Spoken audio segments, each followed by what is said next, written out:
قال النبي صلى الله عليه وسلم لا تتخذوا القبور مساجد রসুল করিম সাল্লাল্লাহু আলাইহি ওয়াসাল্লাম বলিয়াছেন কবরকে সিজদা করিতে না, তাই আমরা কখনো কবরের পাশে গিয়ে সিজদা করব না। আসসালামু আলাইকুম, মাহাদিস ডেইলি ব্লগে আপনাদেরকে স্বাগতম। আব্বুর সাথে বসে বসে গল্প করছিলাম, তখনই আম্মু কল দিয়ে বলল বাজারে সদাই কি করবি না, সারাদিন কি বসে থাকবি? আমি বললাম হ্যাঁ আম্মু, বাজার করে নিয়ে আসতেছি। আব্বুকে বললাম আব্বু চলো মাছ কিনে আনি। আব্বু বলল তুই দোকানে বস, আমি মাছ কিনে আনি। আমি বললাম আচ্ছা ঠিক আছে যাও।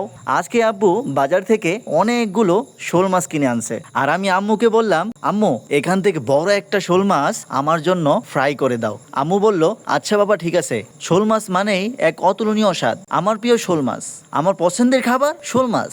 জীবনটা নদীর মতো, আর আমরা সবাই শুধু মাছের মতো ভেসে চলি। বড়শির টানে নয়, ধৈর্যের টানে ধরা পড়ে শোল মাছ।